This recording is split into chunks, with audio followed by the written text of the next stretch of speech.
Hello friends, my name is Irfan Murtaza. At this time right now I'm here at MUZEO Museum at Cultural Center.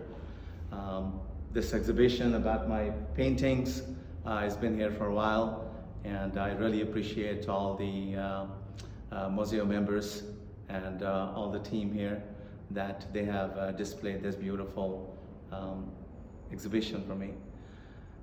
Today we are going to do this session about my poetry. A little bit about my poetry, that about at the age of 15, when I wrote two of my poems. Teenage is kind of like a rival age. And I had said some of the things in those poems about my family members that my mother looked at it and she restricted me, that I cannot write anymore. However, I was still writing, never stopped. And in 1985, when I came to the United States from Pakistan, I started to write on a constant basis. In 1987, that was the first time that I went to listen to a poetry session. There were about 600-700 people listening. And I had a chance to read my first poem there. And from there, my journey started. In 2002, I printed my first book of poems named Purane Ghar Ke Mausam, the meanings, the weathers of my old home. And after that, 2005, I printed one of poem book, which was Chanda, means the moon, and Tasveerein means pictures. And that is actually is a very unique type of book, because these are imaginary conversations with 32 different poets, even though they have been dead for centuries. But I talked through their poetry, and any question that I asked, I answered those questions in their couplet. So it's a continuous conversation. In 2007, my fourth book, Dhanak Ke Rang Gurtum, which is The Colors of Rainbow and You, came out. And 2019, I had Sulakti Ret Par Sajda, which is the bowing on smoldering sand. Today, I'm going to read a few of my poems, English translation, and I hope you enjoy it. So over the years, I have read my poetry in different states and different countries. One time I was invited to read in Singapore, and I made my trip to Singapore, Cambodia, Vietnam, and Malaysia. And related to those areas, you will actually find some of the paintings, the places that I went, and I was intrigued by those places, and so I painted those. And some of my poems, I tell people, don't Google me or don't YouTube me. When somebody tells you don't Google me or you don't YouTube me, it means they want you to do it. So some of my poems have millions of hits, millions of views. And so any place that I go, some of my poems that have gone viral, people know me through that, which I really appreciate that. And so after that, now, we are going to read a few translations of my poetry, and I hope you enjoyed it. Time to ponder. Before the sunny colors of the sky set, I sit down by a seashore, my eyes shut. At this hour, my mind is not flustered. My thoughts have just one task. They're occupied dancing around your image, you as a central and focal point. Watching me sitting by the coast, the ocean doesn't say anything. The breeze, the waves, the birds, the sand, the snails, the seashells, all stay silent. They don't tap at my mind. Probably they are aware I am thinking about you. Selected people, Nothing is impossible. Been hearing this since childhood. One day I thought we could also hook the stars in the sky. Going against the world would be very easy. One day we will also walk on the water and cross the ocean. We'll dig treasures from the bottom of the earth. Nothing is impossible. Someone told us that. But he didn't say that God selects certain people for each task. To hook the stars from the sky, to go against the world, to look for treasure at the bottom of the earth.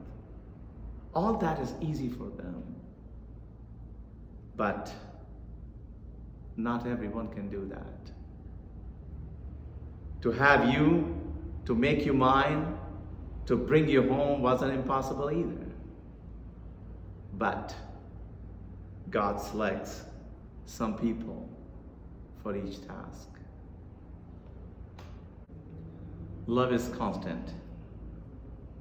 Love is not the moon or the sun, that it would rise and set every day.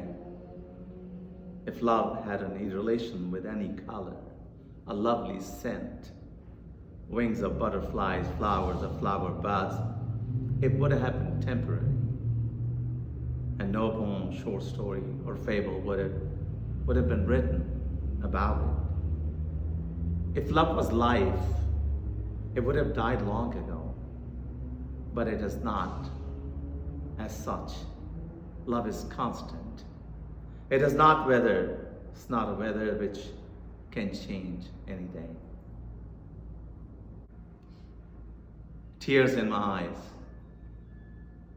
If on the face of a flower you see droplets, don't assume it was a damp night. So these droplets appeared on his face. The possibility is that frightened of autumn the flower cried. The possibility is that the flower, like me, was up all night and cried and prayed for a person. A person, the one you think about. And deserts transform to oases. The one you think about and brooks appear on thirsty sand. The one you think about and the stars begin to appear on a dark night. The one you think about and fireflies glow even in daylight. The one you think about, the rainbow colors spread in front yard. The one you think about and the scorching heat becomes calming shades. The one you think about and the ruined state of your mind and soul change. If a flower has droplets or my eyes are teary, thinking of someone, don't assume it was a damp breeze. A possibility is that with me and that flower, the sky cried too last night. Black hole. It is perceived that space has holes too, which have some light all around, the darkness inside. Sadness has settled in the darkness for centuries. It is perceived that the magnetic attraction of these dark holes have, whenever opposed to stars, the stars shatter and the stars sink. They lose their light. Now it seems that there is light all around me. Inside it is dark. Whoever loves me, come close to me. That star shatters. Reflection. Look at me. I'm a moon. How charming I am. Each night, moonlight comes to every backyard, whether it's a jungle or desert, a town, a river, a dark route. I illuminate all. But to me, your disposition is like the sun. If your light falls on me, I shine. Otherwise, I'm nothing. So all of my poetry that I wrote is in Urdu language, which is from Pakistan and also spoken in India, Bangladesh, and Nepal, and several parts of other countries. Urdu is a mixture of Turkish, Arabic, Sanskrit, Hindi, and Persian, all these languages together. So I'm going to read one of my poems named Hesitation, first in Urdu language, and then I'll read the translation for you. फलक भी रंग बदल चुका है और अब तो सूरज भी ढल चुका है। मैं अपनी गाड़ी में चलते चलते अब उस गली तक पहुंच गया हूं कि जिस गली में है घर तुम्हारा। तुम्हारे घर के जो रंग थे वो बदल चुके हैं। क्यारियों में गुलाब के जो हसीन पौधे थे जल चुके हैं। तुम्हारी खिड़की पे अब भी गुलशन का एक पर्दा लटक रहा है कि जिससे अंदर का सारा मंजर झलक रहा है। तुम अपने कमरे में फोन थामे खड़ी हुई हो। मैं अपनी गाड़ी में फोन हाथों में लेके बैठा हूं, सोचता हूं तुम्हारा नंबर मिला तो दूं, पर ये तुम न कह दो कि रॉन्ग नंबर। और अब इसका translation in English. The sky has changed its color. The sun has set too low. I am driving and have reached the street where your house is located. The colors of your house have changed. The gorgeous rose plants are dead. There's a curtain still hanging on your window through which the glimpses of your room are visible. You are standing in your room, holding your phone. I am sitting in my car, holding my phone.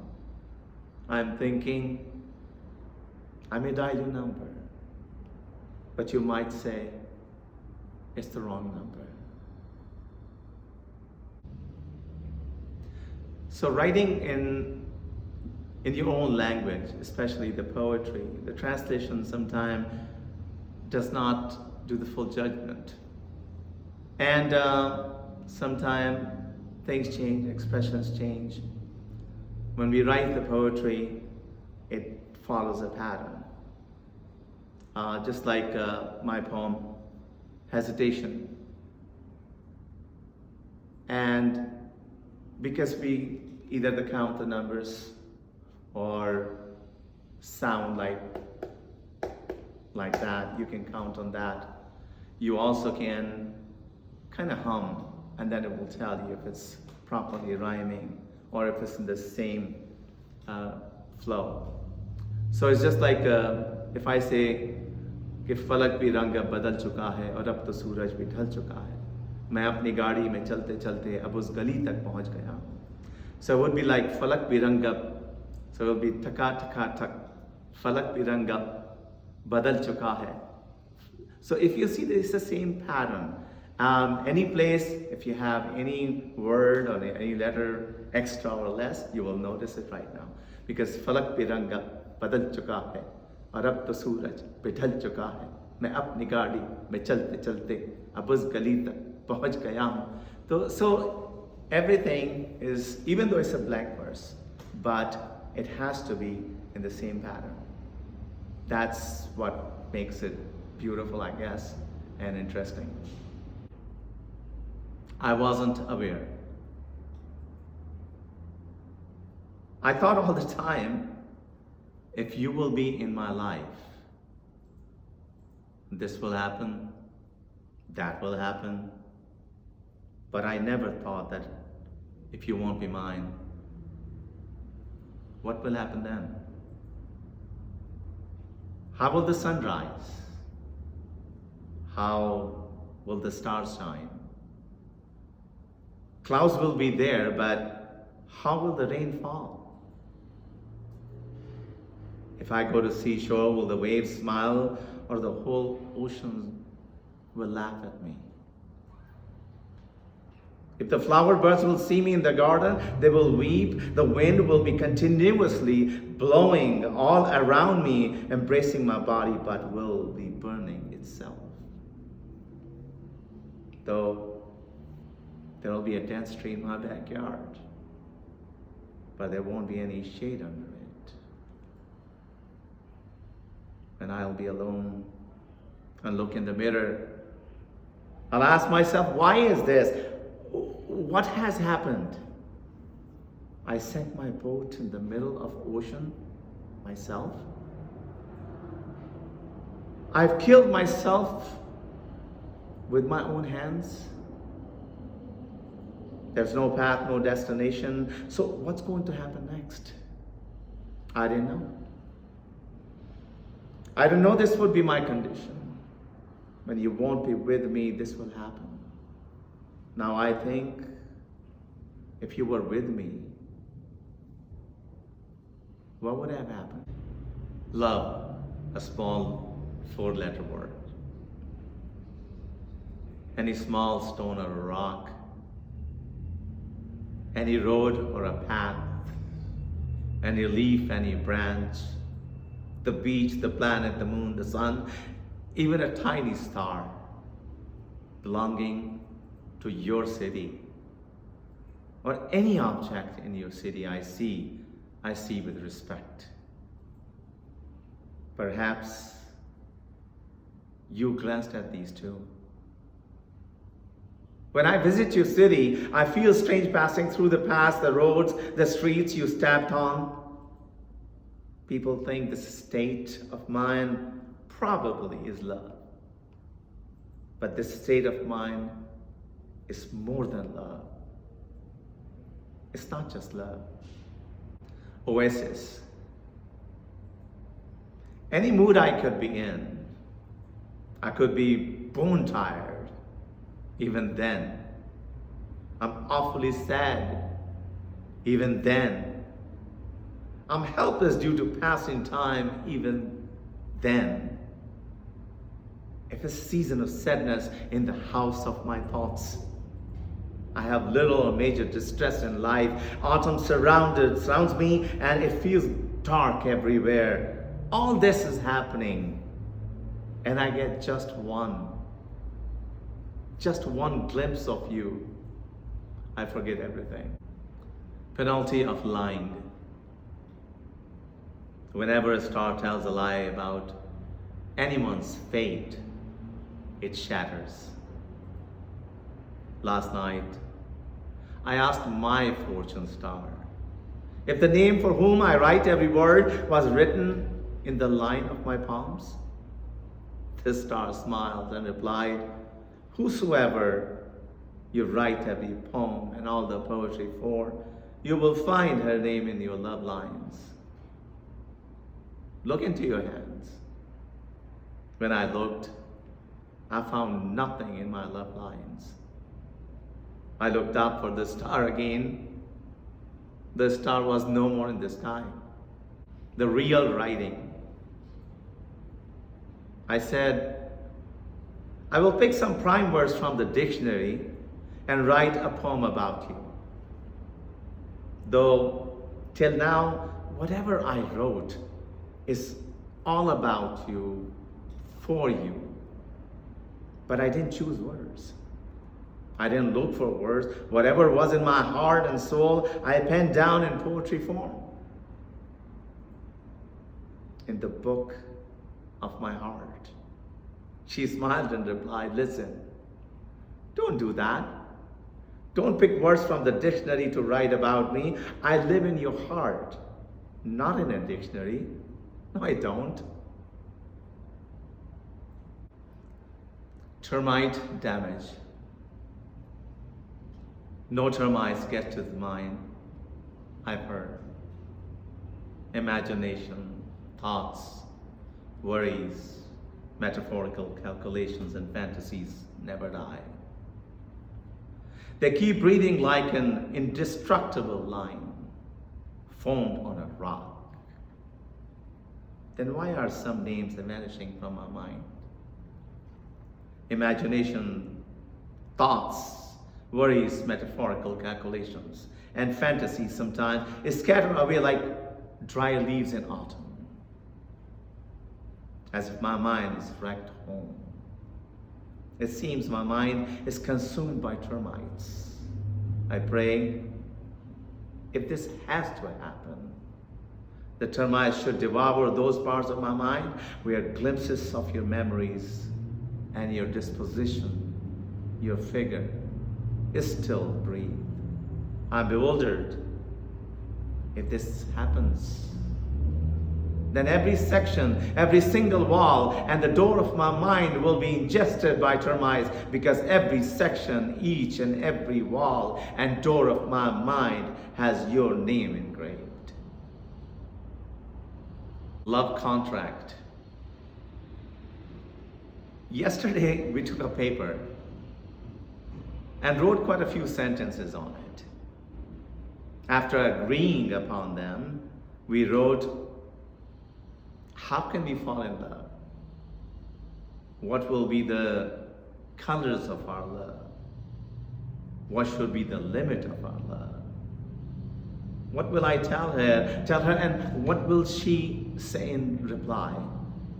And then on the paper, we also wrote when we are going to talk and when we will think about each other. If you had to message, how would that happen? We wrote all that, and then we wrote our names on it. And I got her signature on it. I got its copy and brought it home. I felt content. I felt content on this sensual, strange love contract. I woke up early in the morning, unfolded the paper, and looked at it.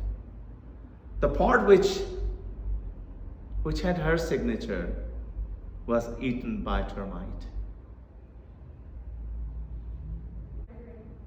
So I hope you enjoyed this poetry session, and I appreciate your time, and I appreciate Museum and Cultural Arts Center and their team to invite me here and share my thoughts and my poems and my paintings with you. Thank you very much.